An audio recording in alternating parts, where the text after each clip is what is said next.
워싱턴의 불빛이 꺼졌습니다. 세계 최강국의 수도에서 행정기관의 문이 닫히고 공무원들이 거리로 나앉았습니다. 연방정부 셧다운. 그 단어는 더 이상 낯설지 않지만 이번엔 달랐습니다. 의회는 예산안을 두고 4차례 표결을 했습니다. 하지만 민주당과 공화당은 끝내 타협하지 못했습니다. 공무원 80만 명이 무급휴직에 들어갔고 국립공원은 문을 닫았으며 질병통제센터조차 예산이 끊겨 데이터를 멈췄습니다. 국가의 행정이 멈춘 날 세계는 충격에 빠졌습니다. CNBC는 이렇게 보도했습니다. 이건 돈의 위기가 아니라 신뢰의 위기다. 미국의 문제는 재정이 아니라 합의의 능력이었습니다. 민주주의의 근본은 타협인데 그 합의가 깨진 순간 슈퍼파워 미국은 정치적으로 마비된 거대한 거인이 되어버렸습니다. 그러나 이 혼란의 중심에서 단 한 사람만은 웃고 있었습니다. 도널드 트럼프 대통령이었습니다. 그는 백악관 집무실 사진 3장을 공개했습니다. 그 사진 속에는 공통된 한 가지가 있었습니다. 바로 책상 위에 놓인 붉은 모자. 그 위엔 이렇게 적혀 있었습니다. 트럼프 2028.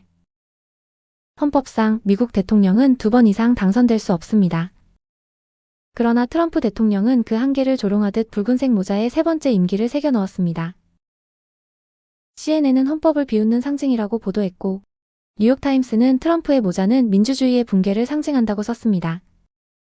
하지만 그가 단순한 퍼포먼스를 했던 것은 아니었습니다. 이미 그 머릿속에는 헌법을 우회하는 시나리오가 완성돼 있었습니다. 그의 부통령인 J.D. 벤스를 대통령 후보로 내세우고 자신은 부통령 후보로 출마한 뒤 당선 즉시 벤스가 사임한다면 헌법에 따라 부통령이 자동으로 대통령직을 승계하게 됩니다. 즉 트럼프 대통령이 다시 대통령이 될 수 있는 구조입니다. 현행 미국 헌법에는 이를 막을 조항이 없습니다. 그는 올해 초 네바다주 라스베이거스 연설에서 이렇게 말했습니다. 1번, 2번, 3번, 4번이라도 봉사하는 건 내 인생의 영광이다. 관중은 함성을 질렀고 그의 붉은 모자는 정치적 상징을 넘어 권력의 선언문이 되었습니다. 워싱턴의 정치가 마비된 사이 트럼프는 헌법 위에서 춤추고 있었습니다. 그리고 세계는 처음으로 깨닫기 시작했습니다. 미국의 민주주의는 생각보다 쉽게 흔들릴 수 있다는 사실을요. 10월 4일 또 하나의 뉴스가 미국을 뒤흔들었습니다. 트럼프 시카고의 주방위군 투입. 백악관 대변인 애비게일 잭슨은 이렇게 발표했습니다. 트럼프 대통령은 연방 자산을 보호하고 무법 상태를 방관하지 않기 위해 병력 300명을 투입했다. 시카고 남서부 지역에서 총격 사건이 일어난 직후였습니다. 당시 연방 요원이 공격받았고 무장한 여성이 차량으로 돌진했다는 보고가 있었습니다. 그러나 지역 언론은 현장 상황이 불분명한데 군이 너무 빨리 투입됐다며 정치적 의도가 있다고 지적했습니다. 일리노이주의 민주당 소속 제이비 프리츠커 주지사는 강하게 반발했습니다. 그는 기자회견에서 이렇게 말했습니다. 대통령이 주지사의 동의 없이 우리 주에 군을 투입했습니다. 이건 헌법적 절차를 무시한 제왕적 행위입니다. 미국의 민주주의는 그렇게 운영되지 않습니다. 미국 헌법상 주방위군은 평시엔 주지사의 지휘를 받지만 대통령이 비상사태를 선포하면 통제권을 가져올 수 있습니다. 문제는 이번 사건이 명백한 군사적 비상사태가 아니었다는 점이었습니다.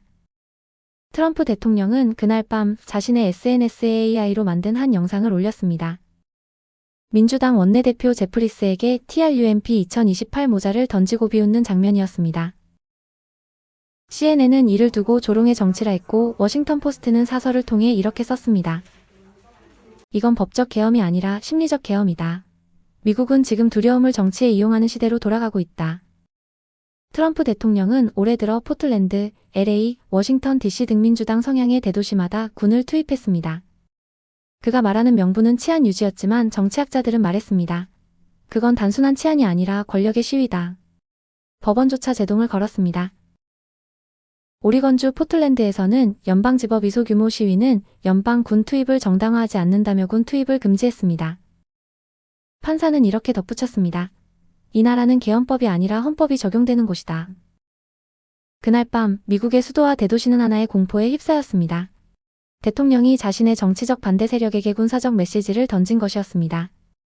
그 순간 미국 민주주의의 가장 중요한 원칙 권력은 시민을 위해 존재한다는 믿음이 흔들리기 시작했습니다.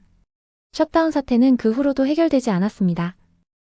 상원은 10월 3일 공화당과 민주당이 각각 제출한 임시 예산안 시야를 모두 부결시켰습니다. 서로가 서로의 제안을 거부했습니다. 민주당은 오바마 케어 보조금 연장을 요구했고 공화당은 조건 없는 정부 재개를 주장했습니다. 서로가 물러서지 않자 연방정부는 계속 멈춰섰습니다. 미국 민주주의의 강점은 언제나 합의의 힘이었습니다. 정당이 다르더라도 국가의 운영을 위해선 협상하던 정치 문화. 그 전통이 지금 눈앞에서 무너지고 있었습니다.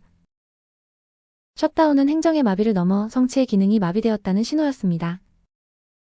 행정부는 예산이 없고 입법부는 대화가 없으며 국민은 더 이상 누구도 믿지 않습니다. 그건 거대한 제국이 신뢰의 파산을 선언한 순간이었습니다. 이제 시선을 돌려보면 세계는 미국의 혼란 속에서도 새로운 중심을 찾고 있습니다. 그리고 그 중심에는 대한민국이 있습니다. 미국이 정치적 내전에 가까운 분열 속으로 빠져들고 있을 때 한국은 오히려 질서와 신뢰의 나라로 주목받고 있습니다. 2025년 글로벌 여론조사 기관 KEI와 유고부가 발표한 결과에 따르면 미국 국민의 68%는 한국과의 무역이 미국 경제에 이롭다고 답했습니다. 또한 90%의 미국인은 한국산 제품에 대한 관세 인상을 반대한다고 밝혔습니다. 이는 단순한 통계가 아닙니다. 세계 1위 경제대국의 시민들이 한국을 이익을 주는 파트너로 인식하고 있다는 뜻입니다. 중국산 제품에 회의적인 시선이 높아지는 가운데 한국은 신뢰의 브랜드로 자리 잡았습니다. 그 배경에는 기술력, 품질, 그리고 약속을 지키는 기업 문화가 있습니다.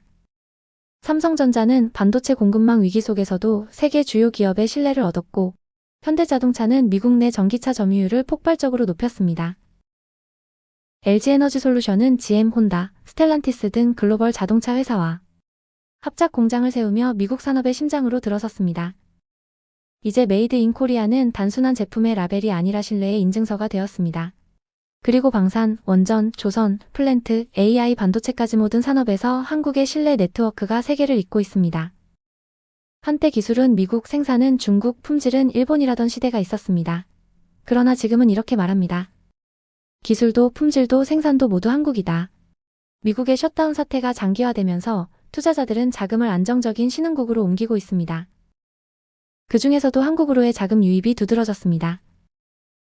서울 증시는 외국인 순매수가 4개월 연속 이어졌고 원화는 한 달러당 1280원대로 안정세를 유지했습니다. 이는 불확실한 세계 속에서 한국이 믿을 수 있는 시스템을 갖추고 있다는 방증이었습니다. 한국은행은 이렇게 평가했습니다. 미국의 정치적 불안정이 오히려 한국 금융의 신뢰도를 높이고 있다. 한때 미국은 전 세계의 기준이었습니다. 그러나 지금 그 기준이 흔들리고 있습니다. 전 세계가 리스크 분산을 외치는 지금 한국은 신뢰 집중의 국가로 평가받고 있습니다. 워싱턴 포스트는 한층 더 나아가 말했습니다. 21세기 자유주의의 모범은 오히려 대한민국이 지키고 있다. 봐주셔서 감사합니다. 구독, 좋아요 눌러주세요.